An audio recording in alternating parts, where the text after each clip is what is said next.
Welcome to Bind EduTech, and this is a continued class of the chapter from Hornbill, chapter number 2. We are not afraid to die if we can all be together. ये chapter हम लोग previous videos में शुरू किए हैं। इस chapter से related जितने भी बैकग्राउंड में जानकारियाँ देनी थी मुझे, उसमें बहुत सारे क्लासेस हुए हैं। हमको लगता है कि अप टू 15 क्लासेस ज़रूर हुए हैं, 15-16 क्लासेस होंगे। और आज इतना क्लासेस करने के बाद अब आप चैप्टर का टेक्स्ट बुक शुरू करने के लायक हो जाते हैं। टेक्स्ट बुक शुरू करने से पहले कम से कम इतनी इन्फॉर्मेशन तो होनी चाहिए आपको अपने चैप्टर से जुड़े हुए बैकग्राउंड को लेकर के, चैप्टर के ऑथर्स को लेकर के, और चैप्टर के थीम, चैप्टर का इंट्रोडक्शन, कैरेक्टर्स, ये सब जानकारी प्रीवियस वीडियो में आपको दी गई है, ताकि ये चैप्टर अब जब आप शुरू करें तो आपको समझने में आसानी हो चैप्टर्स को। ये देखो, तुम्हारा टेक्स्ट बुक का ही पार्ट है। ये टेक्स्ट बुक को ही मैंने प्रोजेक्ट किया हुआ है यहाँ, ठीक है। We are not afraid to die, Gordon Cook and Alan East. Textbook में आप अपना टेक्स्ट बुक में देख सकते हैं कि ये टेक्स्ट है आपका। ये भी हम लोगों ने डिस्कस किया था कि इस चैप्टर को पढ़ते वक्त यहाँ कुछ 5 टर्म्स दिए गए हैं, एक्सप्रेशंस दिए गए हैं। वो टर्म्स कहीं अगर आएंगे तो उनको नोट करना है और उनका मीनिंग समझना है कि क्या मतलब है उसका स्टोरी में। हम लोग शुरू कर रहे थे फर्स्ट पैराग्राफ से। ये तुम्हारा फर्स्ट पैराग्राफ है जो यहाँ से यहाँ तक है, तुम्हारा टेक्स्ट बुक है। जिन लोगों को इंटरेस्ट हो टेक्स्ट बुक में लाइन बाय लाइन पढ़ने का, वो लोग यहाँ थोड़ा ज़्यादा फोकस करेंगे। टेक्स्ट बुक में जो बातें लिखी होती हैं वो होती हैं बहुत सिंपल, पर आप में से बहुत सारे स्टूडेंट्स क्लास 11th में, मैंने बहुत सारे स्टूडेंट्स को देखा है, बहुत कम स्टूडेंट्स ऐसे होते हैं जो इस टेक्स्ट बुक में इंटरेस्ट रखते हों या इसको वर्ड बाय वर्ड पढ़े हों। पढ़ने का काम तो क्लासरूम में टीचर करता है, आप सिर्फ सुनने का काम करते हैं। तो बहुत सारे ऐसे स्टूडेंट्स जो टेक्स्ट बुक से अगर उनको लगता हो कि टेक्स्ट बुक में बहुत डिफ़िकल्ट बातें लिखी होती हैं, उसको पढ़ के हम खुद समझ नहीं पाएंगे, टीचर जो बताएंगे वही सुन के सिर्फ समझ पाएंगे, उनको मैं एग्ज़ाम्पल देना चाहता हूँ इस फर्स्ट पैराग्राफ से कि आपको सिर्फ चैप्टर का बैकग्राउंड अच्छे से क्लियर होना चाहिए, आपके कंसेप्ट क्लियर होना चाहिए चैप्टर के बारे में, चैप्टर किस बारे में है, क्यों लिखा गया है, वगैरह वगैरह वगैरह, जो मैंने प्रीवियस वीडियोस में दिए हैं इन्फॉर्मेशंस। अब चैप्टर को अगर तुम ना वर्ड बाय वर्ड पढ़ोगे तो प्रॉब्लम्स आएंगे कहाँ पर, कुछ वर्ड्स या कुछ टर्म्स ऐसे आएंगे जो शायद आपको नहीं आते होंगे पहले से उनके मीनिंग्स। तो वहाँ आप हार मान लेते हैं पढ़ने से। एक पैराग्राफ भी पढ़ने की कोशिश कीजिएगा कभी बैठ के। बहुत सारे स्टूडेंट्स जो चैप्टर को अच्छे से समझते हैं, आंसर्स भी दे देंगे, मार्क्स भी पा लेंगे, लेकिन ना वो लोग भी वर्ड बाय वर्ड नहीं जाते हैं टेक्स्ट बुक के। और ये उनके लिए ज़्यादा हेल्पफुल होगा जो स्टूडेंट्स इंग्लिश में 80s और 90s या डिस्टिंक्शन प्लस 75 प्लस कहीं भी रहना चाहते हो मार्क्स अपना, तो उनको ये line by line her chapter को पढ़ना पड़ेगा। इंग्लिश में 2 बुक्स हैं आपके पास, उनमें जो भी चैप्टर्स हैं हॉर्नबिल और स्नैपशॉट्स में पोएम्स हैं। तो आप अगर ऐसा मतलब प्लान रखते हो कि इंग्लिश में इतना मार्क्स हमको आना है, टारगेट है, अगर 75 प्लस टारगेट है किसी का, तो उसके लिए एकदम लाइन बाय लाइन पढ़ना, खुद पढ़ना। तुमको भी पढ़ना है यहाँ अपने बुक में, ठीक है। और उसके बाद फिर मैं जो यहाँ पढ़ करके बताता हूँ उससे फिर अपने पढ़े हुए चीज़ों को मैच करना है कि सर किस चीज़ का मीनिंग क्या बता रहे हैं जो हम नहीं समझ पाए थे यहाँ। पहले तुम पढ़ लोगे टेक्स्ट बुक का ये पैराग्राफ, या तो आओ मेरे साथ पढ़ो या तो पहले से पढ़ो, लेकिन पढ़ना तुमको पड़ेगा। हम पढ़ेंगे, तुम सिर्फ सुनोगे और इसको पढ़ोगे नहीं, तो उतना फ़ायदेमंद, उतना इफ़ेक्टिव नहीं होगा। ये तुम्हारे पढ़ने के लिए है, मेरा काम तो सिर्फ समझाना है। जहाँ जहाँ फंसोगे वहाँ वहाँ समझा देंगे, लेकिन पढ़ने का काम तो स्टूडेंट्स का है। मगर प्राइमरीली हम लोग देखते हैं कि स्टूडेंट्स जो हैं उनके जगह पढ़ने का काम अपने जगह लगा देते हैं टीचर्स को, कि सर पढ़िए आप, हम लोगों को सिर्फ समझा दीजिए कि इसमें क्या लिखा हुआ है, हम लोग याद रख लेंगे और फिर हम लोग आंसर उसका अच्छे से दे देंगे। पढ़िए आप, पढ़ के आप समझा दीजिए। तो टीचर के पढ़ने के लिए नहीं है चैप्टर, तुम्हारे पढ़ने के लिए है। तो पढ़ने का काम तुमको करना चाहिए अगर तुम कहीं भी अच्छे नंबर्स के आसपास रहना चाहते हो तो। First paragraph, in July 1976 my wife Mary, son Jonathan 6, daughter Suzanne 7 and I set sail from Plymouth, England। अब ये सेंटेंस अगर देखिएगा आप तो यहाँ तक गया है, Plymouth England to duplicate the round the world voyage made 200 years earlier by captain James Cook. Full stop. अब ये एक सेंटेंस इतना लंबा है। अब इस सेंटेंस को समझने के लिए जो भी कोई इसको पढ़ेगा उसको कब समझ में आएगा ये सेंटेंस, जब वो इसका बैकग्राउंड जानता होगा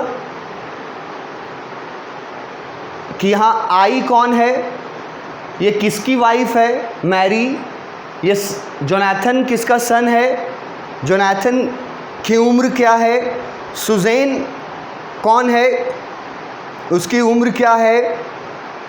ये सब सवाल तुम्हारे मन में नहीं उठेंगे अगर तुम इसके प्रीवियस का बैकग्राउंड का तैयारी कर लेते हो तो, जो हमने अभी से प्रीवियस के लेक्चर्स में डिस्कस किए हैं। उसके बाद तुम पढ़ना शुरू करो टेक्स्ट बुक को। तुमको 70% एकदम समझ में आएगा, 30% अगर कहीं दिक्कत होगा तो उसके लिए हम हेल्प कर सकते हैं। टीचर का ये काम है कि जहाँ आपको मुश्किल हो वहाँ आपकी मदद करे। आप पढ़िएगा ही नहीं तो आपको पता कैसे चलेगा कि मुश्किल कहाँ है। कोई अनजान स्टूडेंट को सीधा यहाँ से पढ़ने दे दो, ठीक है, तो वो ये सारे वर्ड्स, ये जो 200 ईयर्स वर्ड है, earlier made by captain James cook. James cook कौन है? वर्ल्ड वॉयज, पूरी दुनिया का वॉयज किया था। कब? इतना साल पहले। एक बिना बैकग्राउंड पढ़े हुए स्टूडेंट को ये दे दो तुम टेक्स्ट बुक में, और एक बैकग्राउंड पढ़ करके, बैकग्राउंड समझ करके, और तब इसको पढ़ो, देखो कितना फ़र्क पहुंच जाएगा। तुम खुद समझ सकते हो पढ़ करके। अब यहाँ 6 ईयर्स, 6 क्या है तो पहले ही बता चुके हैं ना बैकग्राउंड में। बेटे का उम्र है और बेटी का उम्र है। वाइफ का नाम है मैरी, और नरेटर जो हैं, आई जो यहाँ वर्ड यूज़ करेगा नरेटर के लिए, वो हैं वन ऑफ आर ऑथर्स, हमारे ऑथर्स में से एक, गॉर्डन कुक, जो कैनेडियन है। और ये किस वॉयज को कॉपी करने की बात कर रहे हैं? वो वॉयज जो 200 साल पहले कैप्टन जेम्स कुक ने किया था, around the world voyage, the round the world voyage. अब मैंने अगर ये सेंटेंस पढ़ करके किसी को, जिस स्टूडेंट को ये वर्ड, वॉयज वर्ड नहीं समझ में आता है, तो इसका मतलब वो बैकग्राउंड नहीं जानता है, इससे जुड़ा हुआ कुछ समझा ही नहीं है, सीधा आ गया चैप्टर पे, टेक्स्ट बुक पे, अब पढ़ना शुरू कर दिया। और सीधे टेक्स्ट बुक पे आके पढ़ना शुरू करने के वजह से बहुत सारे स्टूडेंट्स हार मान लेते हैं। धीरे धीरे करके ना वो लोग ये मान लेते हैं कि चैप्टर में जो लिखा हुआ है वो हमारे समझ के बाहर का है, ठीक है, वो सिर्फ टीचर को समझ में आएगा, टीचर को पढ़ने दो, और टीचर हमें पढ़ पढ़ के समझाएंगे। भाई टीचर्स के लिए नहीं है वो पढ़ने के लिए ना, तुम पढ़ो, जहाँ फंसोगे वहाँ टीचर्स समझाएंगे। अब अगर फंसेगा कोई वॉयज में, वॉयज वर्ड में, तो बैकग्राउंड पढ़ा होगा तब तो नहीं फंसेगा। बैकग्राउंड के वीडियोस में तो मैंने वॉयज वर्ड को बताया है कि वॉयज किसके लिए यूज़ किया जाता है, किस तरह का ट्रैवलिंग होता है, ये किस मीडियम से ट्रैवल करने को वॉयज बोलते हैं। तो मैंने एक तो बैकग्राउंड में भी बताया है, और अगर अभी भी समझना चाहेगा उसको वॉयज, तो समझ सकता है कि जब मैं इसका एक्सप्लेनेशन अपने नोट्स से अगर मैं करता हूँ इस चीज़ का, देखो यही चीज़ लिखी हुई आपको मिलती है मेरे नोट्स में, एकदम same. In July 1976 my wife Mary, son Jonathan 6, daughter Suzanne 7, and I set sail from Plymouth, England to duplicate the round the world voyage made 200 years earlier by Captain James Cook। तो मैं जो notes आपको यहाँ देता हूँ, line by line explanation, तो ये मैं आपको दिखा रहा हूँ कि ये एग्जैक्टली आपके टेक्स्ट बुक का ही पार्ट होता है, वो कोई नया चीज़ नहीं होता। और ये है आपका टेक्स्ट बुक।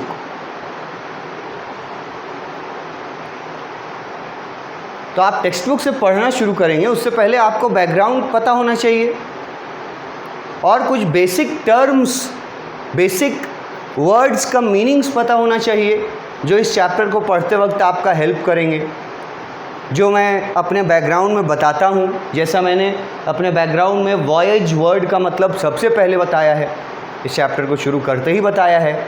वॉयज बोला कैसे जाता है, स्पेलिंग कैसा है, और इसका मीनिंग क्या है। तो ये फर्स्ट सेंटेंस यहाँ तक है। अब ये सेंटेंस अपने आप में बहुत लंबा है।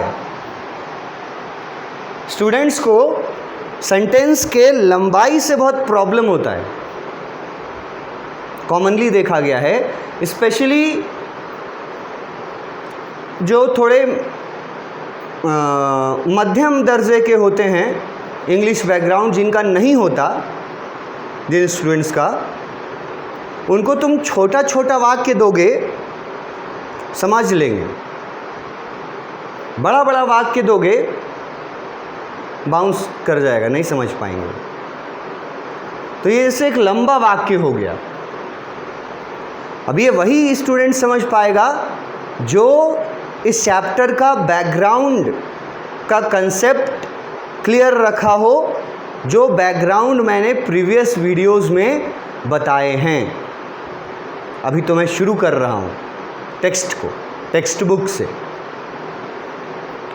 तो वॉयेज वर्ड का मतलब मैंने बताया है, ठीक है। आई कौन है यहाँ, ये हम लोग डिस्कस कर चुके हैं। उसके बाद नाम किसका आया है, ये हम लोग कैरेक्टर्स में डिस्कस कर चुके हैं। उसके बाद जगह का नाम, Plymouth England. Plymouth is a city in England.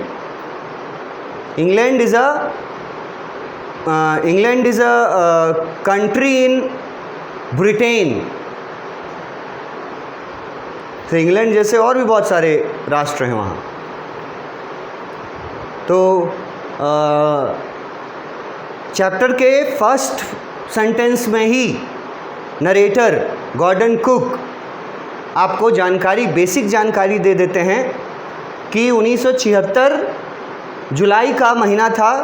मैं, मेरी वाइफ, मेरा बेटा 6 साल का जोनाथन, मेरी बेटी 7 साल की सुजैन और मैं सेट सेल। अब ये वर्ड देखो, सेट सेल। अब जो प्रीवियस वीडियोस देखे होंगे उसमें मैंने ये वर्ड का भी जिक्र किया है, सेल, और बहुत बार किया है, SAIL। और इससे कौन कौन से वर्ड्स बनते हैं वो भी डिस्कस किया है। Seller, selling. तो अगर वो प्रीवियस बैकग्राउंड वाला जानकारी आपके पास होगा, आप देखेंगे, सुनेंगे, पढ़ेंगे, समझेंगे बैकग्राउंड को, तब आपको यहाँ पर बहुत आसानी होगा समझने में। जैसे I set sail from Plymouth England. तो सेल वर्ड के बारे में मैंने बताया था कि सेलिंग मतलब होता है ड्राइविंग अ शिप। पानी जहाज के चलाने को सेलिंग बोलते हैं। जैसे हवाई जहाज को बोलते हैं हम लोग फ्लाइंग द प्लेन। और अगर सड़क मार्ग से जा रहे हैं तो बोलेंगे ड्राइविंग द कार, और ड्राइविंग द ट्रक, और ड्राइविंग द बस। उसी तरह से अगर समुद्र से, पानी से, वाटर से यात्रा कर रहे हैं तो उसके लिए ये ड्राइविंग या ड्राइव वर्ड के जगह या फ्लाई वर्ड के जगह यूज़ होता है सेल। तो आई सेट सेल का मतलब है मैंने अपना जर्नी शुरू किया। यहाँ पर मैं क्या करता हूँ, नोट्स में मैं यहाँ पर ब्रैकेट में आपको मीनिंग दे देता हूँ। यहाँ देखो, आई सेट सेल, तो मैंने ब्रैकेट में यहाँ मीनिंग दे दिया आपको कि आई सेट सेल का मतलब है आई स्टार्टेड आवर जर्नी। इनका जर्नी शुरू हुआ, वो इसने लिखा है सेट सेल। हम जब नोट्स देते हैं आपको, जो एक्सप्लेन करते हैं, उसमें यही करते हैं कि तुम्हारा टेक्स्ट बुक का जो पार्ट है वो पढ़ाते वक्त हम आपको कुछ बेसिक चीज़ों का मीनिंग्स भी ब्रैकेट में बताते जाते हैं, साथ में बताते जाते हैं। जैसे यहाँ सेट सेल का मतलब बताया, स्टार्टेड आवर जर्नी। कहाँ से? Plymouth England. प्लाईमाउथ शहर है इंग्लैंड में, तो इंग्लैंड से इनका जर्नी शुरू हुआ था 1976, और जर्नी में 4 लोग थे। नरेटर, उसकी वाइफ मैरी, 7 साल की बेटी सुजैन और 6 साल का बेटा जोनाथन।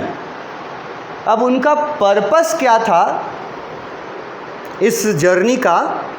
गॉर्डन कुक ये जर्नी किस मकसद से शुरू किए थे, ये पर्पस जानना ज़रूरी है। भाई आखिर कोई जर्नी कर रहा है तो कोई मकसद होगा ना, पिकनिक जा रहा होगा या कहीं फैमिली गैदरिंग में जा रहा होगा या पार्टी में जा रहा होगा, कुछ तो मकसद होगा। गॉर्डन कुक का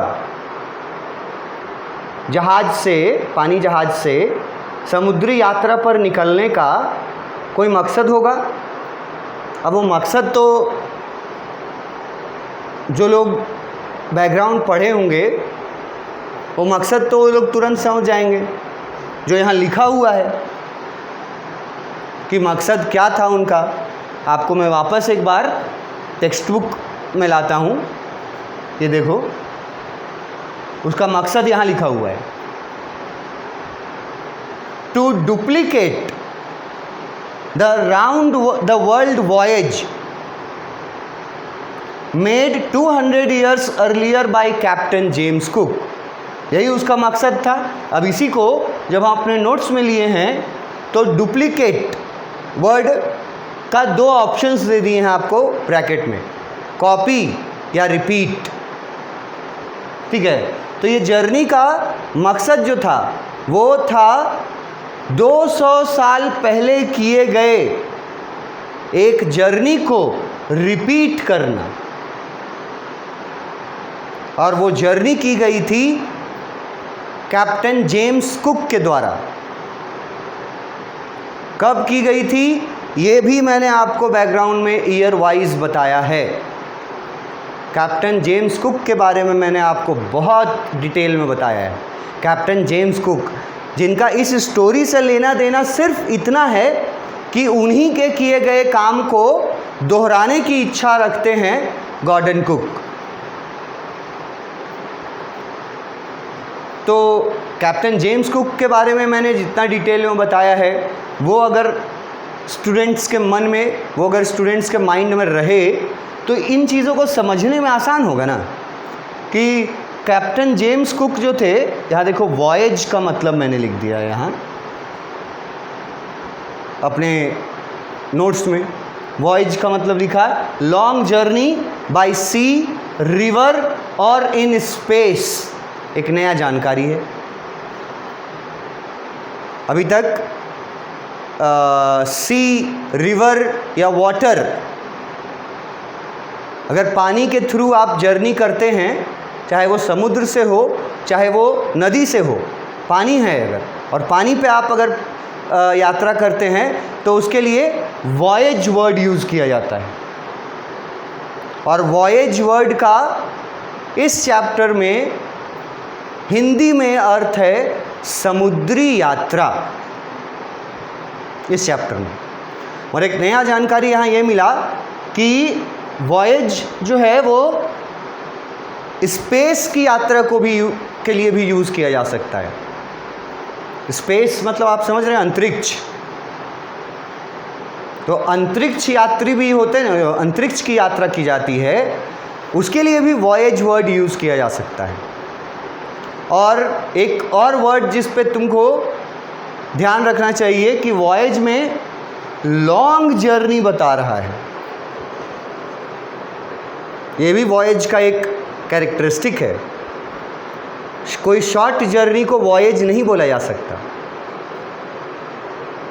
4 घंटे में अगर आप पानी के जहाज़ से 4 घंटे में एक जगह से दूसरे जगह जाते हैं तो अपने उस यात्रा को आप जर्नी बोल सकते हैं, वॉयज नहीं बोल सकते। क्योंकि वॉयज जो है वो लॉन्ग जर्नीज़ के लिए यूज़ किया जाता है, और पानी में तो यूज़ किया ही गया। अब और एक जानकारी दिया गया कि स्पेस में भी, अंतरिक्ष में भी जो यात्रा करते हैं, लॉन्ग जर्नी करते हैं, उनके लिए भी, उस यात्रा के लिए भी वॉयज वर्ड का इस्तेमाल किया जा सकता है। और ये समुद्री यात्रा जिसको कॉपी करना चाहते थे गॉर्डन कुक अपने परिवार के साथ, वो समुद्री यात्रा 200 साल पहले किसने की थी? कैप्टन जेम्स कुक ने की थी। तो ये फर्स्ट सेंटेंस था, और फर्स्ट सेंटेंस से ही तुम समझ जाओ कि बैकग्राउंड के बारे में जानना कितना ज़रूरी है। बैकग्राउंड जो वीडियोस जो हम बताए हैं उनको ज़रूर देखो, सुनो, पढ़ो। उसके बाद टेक्स्ट बुक पर आओगे ना तो बहुत सारे स्टूडेंट्स को आसान लगेगा समझने में टेक्स्ट बुक की बातों। इसके आगे नेक्स्ट क्लास में बढ़ेंगे। Thank you.